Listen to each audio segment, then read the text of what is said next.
아빠, 응? 잘 들려? 응. 금세 얘기를 해. 아주 잘 들리나 보네. 오시기 전보다 훨씬 잘 들리지 않으세요? 그렇게 잘 들리는 거 아, 아닌데. 그래요? 별로 산박하게 기분 좀 좋을 정도 아니야.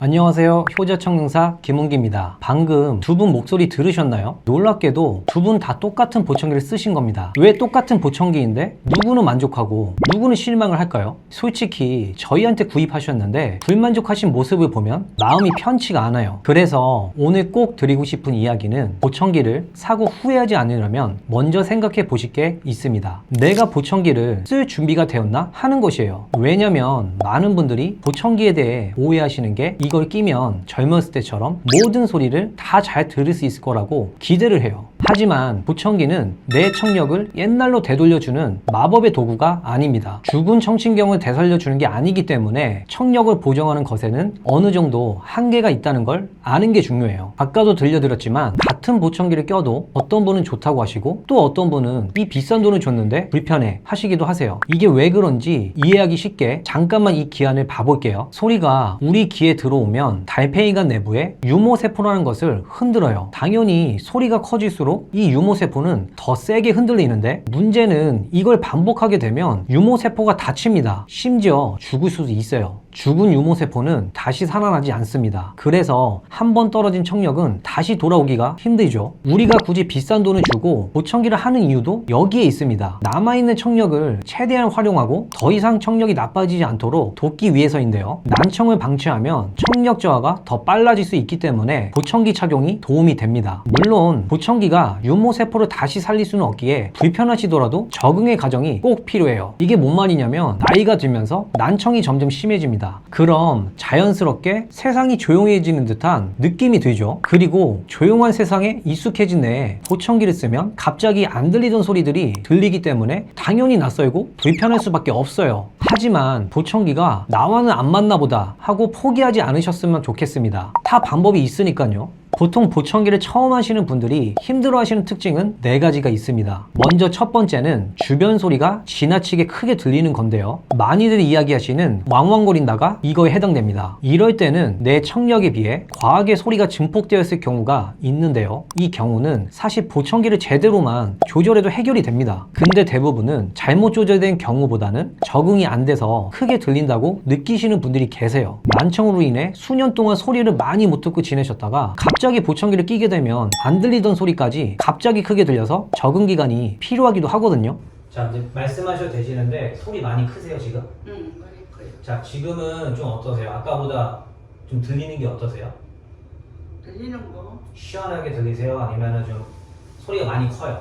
소리 많이 커요. 좀 줄일게요. 내가 말하는 것도 엄청 크네.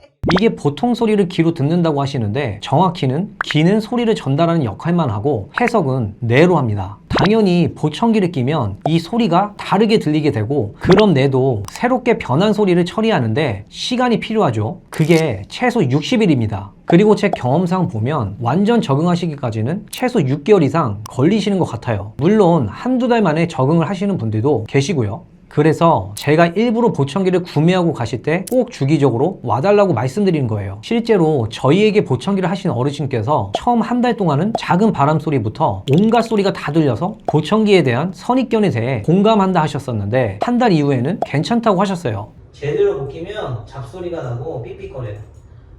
아니요, 처음에는 하니까 한 달 동안은 막 그냥 가진 뱃소리가 다 들리더라고. 그게 안 들리던 소리가 갑자기 소리가 잘 들리니까 또 느끼시는 거예요. 그냥 바람 소리 무슨 소리 뭐 그냥 한 달 동안은 시끄러웠어.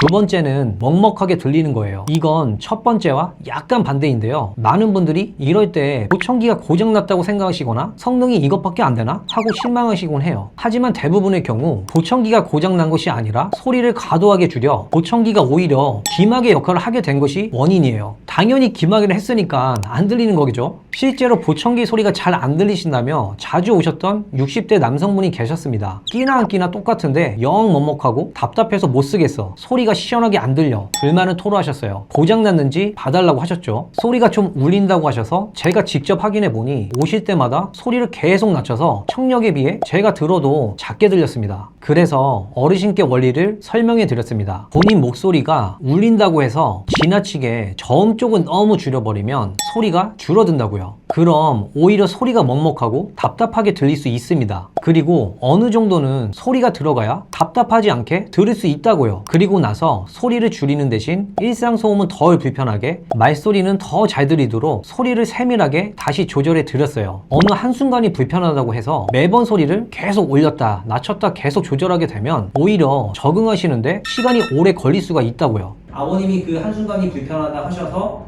울림 때문에 소리를 너무 과하게 낮춰버리면 오히려 보청기를 껴도 소리가 답답하게 들리고 귀를 막는 행위가 될 수 있으니까 어느 정도는 내 청력에 맞게끔 소리 증폭이 적절하게 들어가야 된다.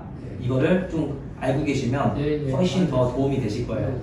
그 후 어르신께서는 훨씬 편안해 하시며 고장난 게 아니었다니 다행이다. 이제야 좀 제대로 들리는 것 같다며 만족하고 집으로 돌아가셨습니다. 소리가 먹먹하게 들릴 때는 섣불리 고장이라고 판단하거나 사용을 포기하지 마시고 전문가를 찾아가 불편한 점을 정확하게 이야기하고 소리를 재조절 받는 것이 중요합니다. 이 과정 자체가 중요한 적응의 일부입니다. 세 번째는 답답한 느낌이에요. 원인은 낯설어서가 제일 큽니다. 마치 이어폰을 낀 것처럼 이물감 때문에 답답함을 느낄 수가 있는데요. 특히 기속형 보청기로 귓구멍 전체를 막는 디자인이라면 더 답답할 수가 있어요. 이런 답답한 느낌이 많이 불편하다면 귓구멍 전체를 막지 않는 오픈형 타입으로 쓰게 되면 덜 답답할 수 있어요. 실제로도 이런 사례가 있는데요. 이 어머님은 경중도 난청으로 과거 오픈형 보청기를 사용하다가 안경과 마스크 착용 시 불편해서 반품하신 경험이 있으셨어요. 그래서 다시 상담 받으실 때는 청력상 오픈형이 더 적합했음에도 무조건 초사용을 하겠다며 강하게 원하셨죠. 하지만 구매 후 실제 착용 시간은 하루 1시간도 안 되는 수준이었는데요. 불편해서 사람 만날 때만 잠깐 쓰신다고 하셨어요. 근데 새 제품을 사신 지 얼마 안 되셨기 때문에 오픈형을 다시 권하기는 조심스러웠죠. 그러다 얼마 뒤 어머님이 친한 친구분을 소개해 주셨고 그 친구분은 저희 권유로 오픈형을 사용하신 후 신세계 같다며 크게 만족하셨어요. 그 이야기를 듣는 어머님이 다시 오픈형을 착용해 보시더니 이걸로 바꾸고 싶다고 하셔서 결국 재구입하신 경우도 있었습니다. 네 번째는 내 목소리가 울리는 거예요. 우리가 말을 할 때 양쪽 귀를 꽉 막고 말을 하게 되면 내 음성이 울리는 현상과 비슷한 겁니다. 보청기를 끼고 말을 하면 자연적으로 내 성대에 떨림이 발생되고 귀를 보청기를 막고 있으니 귀 밖으로 그 소리가 나가지 못해서 귀 안이 울리는 거예요. 이런 경우 기속형 보청기에 벤트라는 환기구, 통풍용 구멍을 뚫어서 제작을 하면 울림 현상을 줄일 수 있고요. 보통 와서 말씀해 주시면 울리는 구간인 저음 쪽 소리를 세밀하게 조절해서 맞춰드리는 방법으로도 개선할 수 있어요. 그래도 신경이 쓰인다면 내 목소리를 덜 울리게 해주는 기능이 특화된 보청기 모델도 있는데요. 바로 시그니아 OVP 기능이 있는 보청기예요. 보청기 착용자의 본인 목소리만 따로 처리해서 내 목소리가 마이크로 말하는 것처럼 들리는 것을 줄여주고 어색하지 않고 자연스럽게 들을 수 있는 제품이에요. 이런 식으로 다양하게 해결 방법을 찾을 수 있어요. 마지막으로는 착용했을 때 통증이 있다는 건데요. 이것도 원인에 따라 해결 방법이 다릅니다. 여기 제대로 뜬 기본 사진을 보시면 귀의 첫 번째 굴곡과 더 안쪽인 두 번째 굴곡을 지나서 안쪽까지 매끄럽게 잘 채워진 모습이 보입니다. 이렇게 귀 모양을 정확하게 깃본을 떠야만 내 귀에 맞게끔 편안한 보청기를 제작할 수 있어요. 마치 치과에서 이빨 본을 떠서 제작하는 틀니처럼요. 반면에 이 사진처럼 깃본이 귀 안쪽으로 충분히 들어가지 못해서 짧게 뜬 경우를 보시겠어요? 이 형태로 보청기를 만들면 보청기가 귀 안으로 제대로 고정되지 않아서 밖으로 밀려 나오면서 삑삑거리는 피드백 증상이 생길 수밖에 없고, 그래서 손으로 이렇게 계속 누르다 보니 통증이 생기는 겁니다. 억지로 힘을 줘서 끼워야 하니까 당연히 아플 수밖에 없죠. 또한 깃본을 잘 떴더라도 너무 꽉 끼게 제작되면 압박감 때문에 장시간 착용이 어렵고 아플 수가 있어요. 귀걸이형의 경우도 피부가 예민하셔서 보청기를 귀에 거는 귓바퀴가 아프다고 하시는 경우가 있어요. 특히 중이염 수술하신 경우 절개를 하셔서 더 예민하신 경우가 많고요. 이럴 때는 보청기를 끼고 이어 튜브 위치를 약간 느슨하게 길이를 조절해 드릴 수 있습니다. 이렇게 보청기를 맞추고 흔히 겪을 수 있는 불편감에 대해 이야기해 봤는데요. 보청기를 맞추는 것에서 끝나는 게 아니라 맞추고 나서 차차 적응을 하는 기간을 지나고 나면 편하게 착용하실 수 있어요. 이왕 비싼 돈 주고 맞췄는데 사놓고 안 끼시면 너무 아깝잖아요. 보청기에 적응 잘해서 오래오래 착용하셨으면 하는 마음에 이렇게 영상을 준비해 봤어요. 도움이 되셨길 바랍니다. 감사합니다.